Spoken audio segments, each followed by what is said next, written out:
Type of monolithic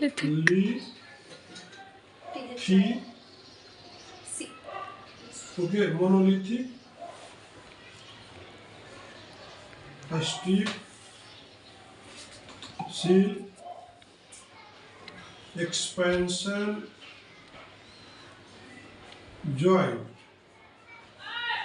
आइए हम लोग आज ब्रिज के बारे में समझेंगे कि monolithic strip seal expansion joint क्या है।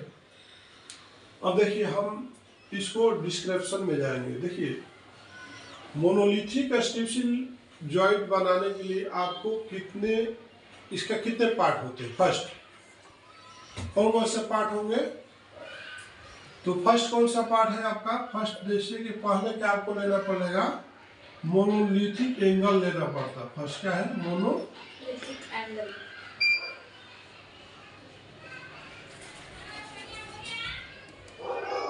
ठीक है ना सर, आपको फर्स्ट मोनोलिथिक एंगल, ठीक है, मोनोलिथिक फर्स्ट आपको एंगल लेना पड़ेगा, राइट। तो इस एंगल का जो है आपका कितना रहेगा, ये 40 बाई 82 का रहेगा। कितना रहेगा, 40 to 80, मतलब ये जो आपका रहेगा 40 रहेगा और इसका जो डेप्थ रहेगा ये आपको 82 रहेगा। क्लियर, आगे समझ में। दूसरा आपका क्या रहेगा, दूसरा जो आएगा सेकंड आइटम क्या आएगा,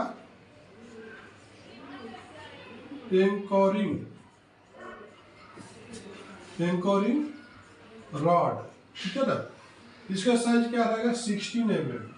ठीक है ना, 16 mm इंटू 125 तक लेंथ रहता है। इसको आप इस तरह से इसे लगा देते हो। ठीक है ना, राइट। आगे समझ में, जब आप इसको इस तरह से आप लगाते हो, इस तरह से पकड़ रखने के लिए, अब सवाल ये है कि देखिए टॉप का आपका एरिया इतना कितना एरिया आपको ले रहा है, और थर्ड पार्ट इसका जो होता है सील होता है।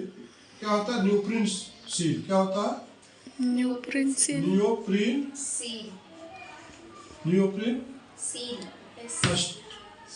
स्ट्रिप सील ये। ठीक है ना, इतने से आपको ये तैयार होता है। अब देखिए कि सवाल ये है कि देखिए अब ये कितना एरिया ले रहा है। ठीक है ना, आप अगर ब्रिज में लगा रहे हो तो ये ऊपर आपको दिखेगा कितना, तो 40 गए, तो टोटल कितना हो गया, आपको 120 mm हो। ये जो दिखने वाला जो पोर्शन है कितना दिखेगा, बनने के बाद कितना दिखेगा आपको, जोर से बोलो, 120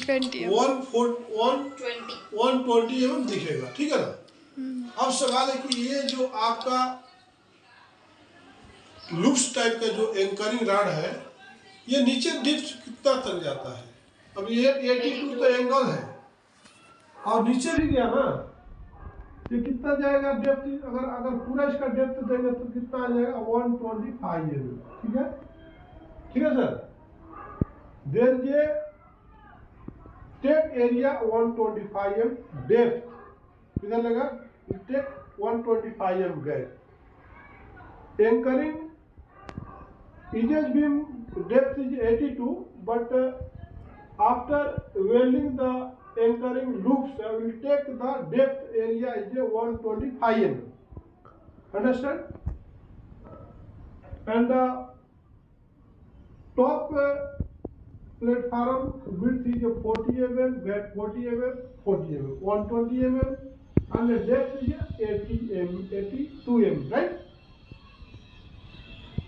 125। अब जो है नाउ नेक्स्ट क्वेश्चन क्या आता है कि आपको डेप्थ उतना तो जाना पड़ेगा स्लैब के अंदर, totally 125 m go in the depth, लेकिन हाउ मच टेक विड्थ, तो ये टोटल विड्थ कितना ले लेगा, 300 mm। कितना लेगा सर, 300। टोटल जो है आपका अभी देखिए 120 था, अब आपका कितना ले रहा है विड्थ, मतलब आपका इतना ये जो ब्लॉक जो है ना सर, आपको अभी रफ कर देता हूं। ये नीचे का काम जरूरत नहीं है। अब देखिए, ध्यान देना,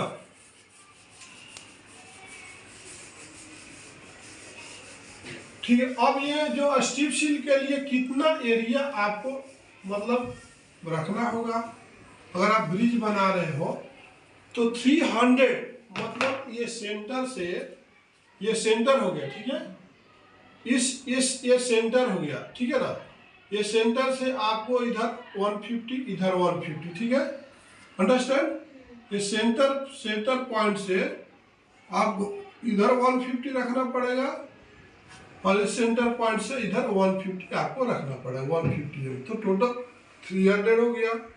आगे समझ में, तो आपका जो है एरिया कितना कवर करेगा, है तो 120, टॉप तो दिखेगा 120, लेकिन बॉटम जो दिखेगा 150। तो इस तरह से आपका जो एरिया है ना सर, आप ये कवर कर लिए, जिससे ऊपर में आपका 120 दिख रहा, इतना ही दिख रहा, लेकिन ये नीचे आ रहा, तो इस तरह से आपका एरिया कवर कर रहा, ठीक है, ठीक है ना। तो नीचे इसका पकड़ ज्यादा रहना। अब ये जो है आपका एंकरिंग जो है, लूप्स टाइप का जो एंकरिंग है, कंक्रीट के अंदर जा करके पकड़ बनाता है, ग्रिप बनाता है। बस समझ में आया?